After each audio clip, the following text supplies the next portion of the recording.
अखंड मंथन के सभी दर्शकों को नमस्कार। मैं हूं शेखर त्रिपाठी और आप देख रहे हैं हमारा चैनल अखंड मंथन।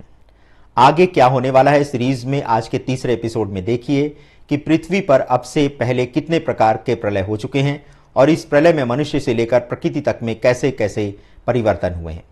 जैसा कि हम आपको बता चुके हैं कि हैरानी भरी विनाशकारी घटनाओं की जानकारी देने के कारण ही अमेरिकी इंजीनियर चेन की पुस्तक आदम एंड ईव की अमेरिकी खुफिया एजेंसी CIA द्वारा उस पर बैन लगाया जा चुका है। यद्यपि बाद में यह पुस्तक लोगों के लिए सार्वजनिक की गई, किंतु इसके बाद भी इस पुस्तक के कई पृष्ठ सेंसर कर दिए गए। आज तक ये पता नहीं लग सका कि आखिर उस पुस्तक के सेंसर किए गए पन्नों पर विनाश की ऐसी कौन सी जानकारी दी गई थी जिसे अमेरिकी खुफिया एजेंसी अमेरिकी लोगों की जानकारी में आने नहीं देना चाहती थी। क्या चेन ने ऐसी कड़वी सच्चाई लिख दी थी या लगभग एक प्रकार की भविष्यवाणी ही कर दी थी आने वाले प्रलय को लेकर के? तो यदि ऐसा था भी तो भी अमेरिका को यह तथ्य अपने नागरिकों से छुपाने की आवश्यकता क्यों पड़ी? खैर, जो भी हो, अब जबकि वह पुस्तक लोगों के सामने आ चुकी है तो अब तक देखे गए एपिसोड से आप ये अनुमान लगा सकते हैं कि आने वाला समय कितना संकट भरा होने वाला है। जिन दर्शकों ने हमारे ये एपिसोड नहीं देखे हैं वे प्लेलिस्ट में जाकर के 1 और 2 एपिसोड देख सकते हैं। अब तीसरे एपिसोड की बारी है और अब बारी है चेन द्वारा लिखित इस विवादित पुस्तक के अगले पन्ने पलटने की। इस पुस्तक में सिलसिलेवार तरीके से पृथ्वी पर आए अब तक के विनाश की जानकारी दी गई है। चेन थॉमस लिखते हैं कि 11,500 वर्ष पूर्व पेरू के प्रागैतिहासिक शहर तिहुआनाको में वैसा ही विनाश हो चुका है जैसा वर्णन चेन ने वर्तमान में धरती पर होने वाले प्राकृतिक विनाश को लेकर के किया है। उनका कहना है कि पेरू में भी एक समय अचानक ऐसा आया कि सब कुछ ठप सा हो गया था और चलता फिरता मनुष्य देखते ही देखते पत्थर की मूर्ति में बदल गया था। दूसरी घटना बताते हुए चेन कहते हैं कि आज से 6,000 वर्ष पूर्व नूह की बाढ़ आई थी और इसमें वे ही सुरक्षित बचे थे जो जीवन बचाने वाली नौका में सवार हुए थे, वरना आज मनुष्य का नाम लेने वाला भी कोई जीवित नहीं बचता। चेन ने यह भी बताया है कि आज से 6 से 7,000 वर्षों पूर्व समुद्र का जलस्तर 200 फुट ऊंचा उठ गया था और इसी कारण से जो समतल भूमि थी वह समुद्र में परिवर्तित हो गई थी। चेन का यह भी कहना है कि ऐसा समय हजारों वर्षों में आता रहता है और प्रकृति के इस परिवर्तन को कोई रोक नहीं सकता। चेन का यह भी कहना है कि इस संसार में मनुष्य को हर बार आदम और हवा के आधार पर अपनी कहानी आरंभ करनी पड़ती है। हर बार विनाश होता है और हर बार आदम और हवा के द्वारा पुनः सृष्टि का विस्तार किया जाता है। चेन थॉमस के अनुसार अंतिम बार पृथ्वी का विनाश आज से 6,500 वर्षों पूर्व हुआ था।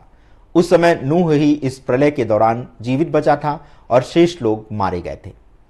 कई वैज्ञानिक अध्ययन से यह भी ज्ञात हुआ है कि एक धुंध या बाढ़ के कारण पृथ्वी ऊपर उठ गई और पूरी भूमि को पानी से भर दिया गया। इसी घटना के बाद सारी पृथ्वी पर जल प्रलय हुआ था और सब कुछ डूब गया था। ऐसा माना जाता है कि मिस्र के पुरोहितों को 11,500 वर्ष पूर्व ही प्रलय का ज्ञान था। कहा जाता है कि मिस्र के पुजारियों ने अपने देश के निवासियों को यह बताया था कि 11,500 वर्ष पूर्व एक प्रलय आया था जिसने अटलांटिस को समुद्र के नीचे दबा दिया था। लेकिन जिस आदम और हवा की कहानी से हम पृथ्वी पर मानव जीवन का शुभारंभ मानते हैं, ये कहानी हजारों वर्षों से चलकर वर्तमान समय में हम तक कैसे पहुंची, ये एक बड़ा प्रश्न है, क्योंकि प्रागैतिहासिक काल में कोई भी जानकारी तब लिखित रूप में उपलब्ध नहीं थी। तो सबसे बड़ा प्रश्न ये है कि क्या ये जानकारी हम तक एक पीढ़ी से दूसरी पीढ़ी के द्वारा हम तक पहुंचाई गई?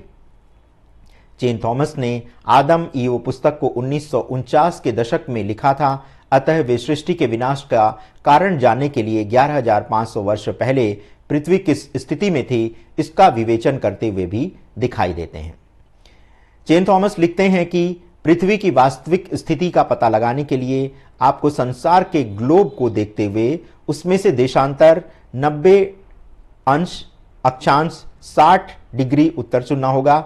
यह बिंदु हडसन खाड़ी के पश्चिमी भाग में है।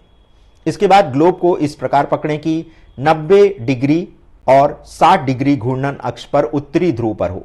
यह 18,500 वर्ष पूर्व से 11,500 वर्ष पूर्व के बीच विश्व का विन्यास था।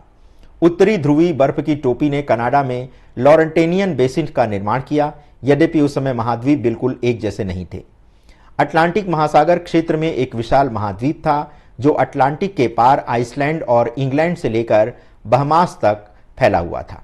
मैक्सिको की खाड़ी और कैरेबियन सागर अस्तित्व में नहीं थे तब, बल्कि वे उस समय समतल भूमि थे। प्रशांत महासागर में एक और महाद्वीप था जो अब हवाई द्वीप, गैलापागोस, ईस्टर द्वीप, ताहिती, सोलोमन और कैरोलिन द्वीप समूह से घिरा हुआ क्षेत्र था। सीलोन प्रांत में भारत की प्रमुख सभ्यता थी। हेलेनेस की ग्रीस भूमि लंबाई में थी और इसका रंग नीले रंग की आंखों से मिलता जुलता था। अमेजन बेसिन एक अंतर्देशीय समुद्र था जिसे जारायस सागर भी कहा जाता था। उस समय अटलांटिक और जरायस के बीच एक विस्तृत समुद्री संपर्क था। दक्षिण अमेरिका का पश्चिमी तट पहाड़ी नहीं था।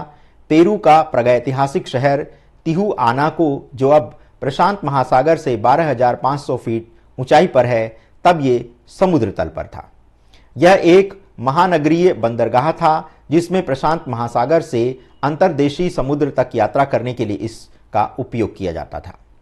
उस समय पृथ्वी के पास भी एक विशाल उपग्रह था जो धरती की परिक्रमा करता रहता था।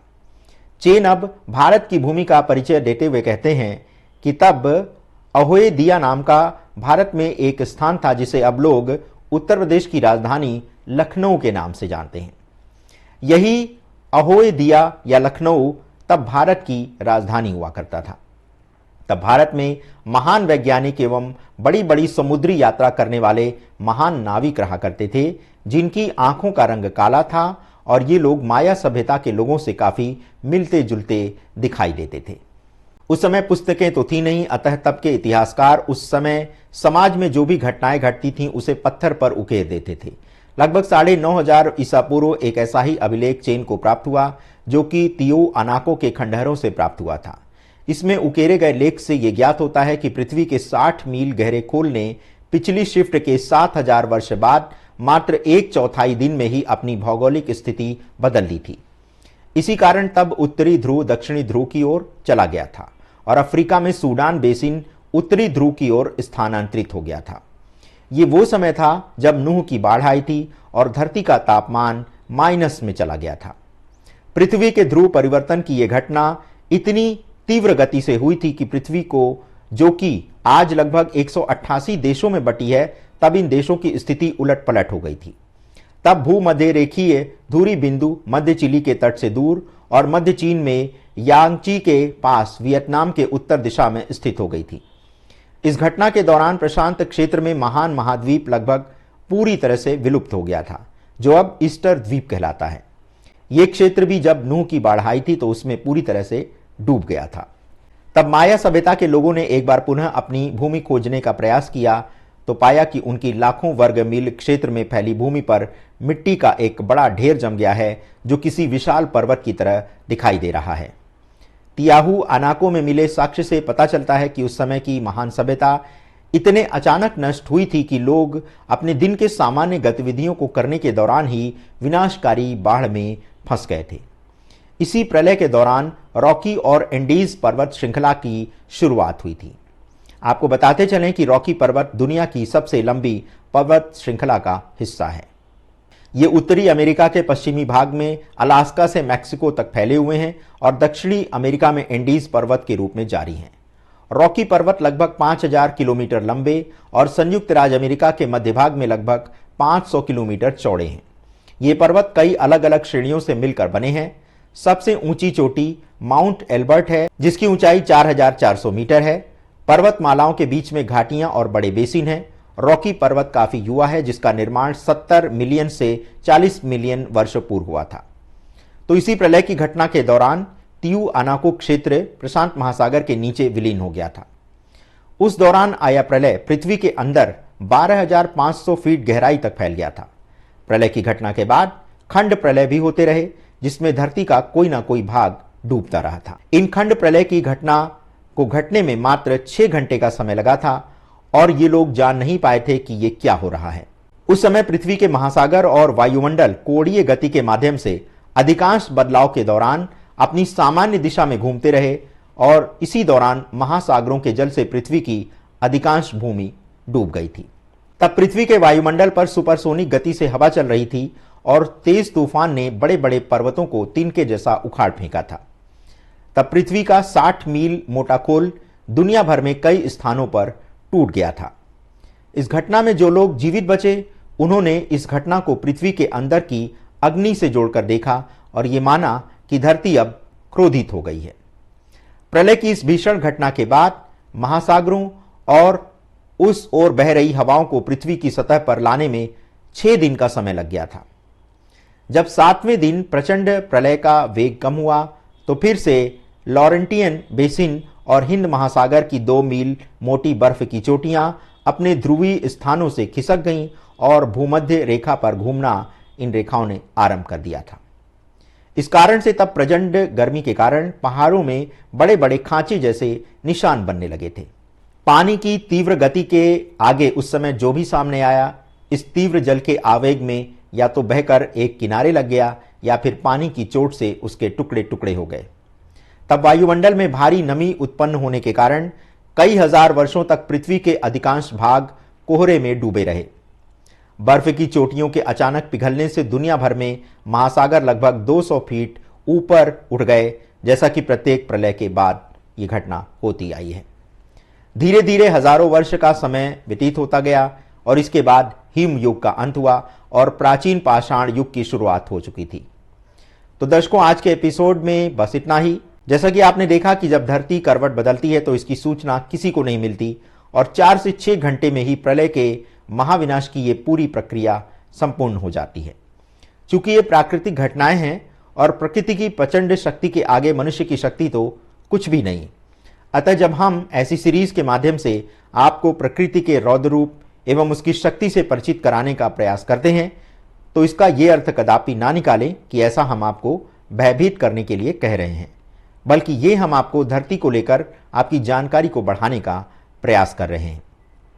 आप में से कई दर्शक ये भी कहते हैं कि हम विनाश की बातें करते हैं, किंतु इस सीरीज में दी गई जानकारी ये बताती है कि विनाश की बात हम नहीं बल्कि प्रकृति सदा से करती आई है। हम तो बस आपको प्रकृति की इस विचित्र विनाश लीला से परिचित करा रहे हैं।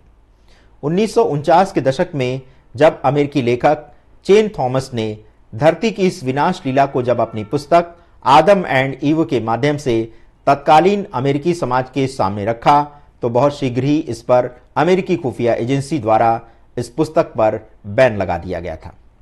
आज भी इस पुस्तक के कई पन्ने पर रोक लगी है और इसे सार्वजनिक नहीं किया गया है। तो क्या इन पन्नों में धरती को लेकर कोई गूढ़ जानकारी छिपी है?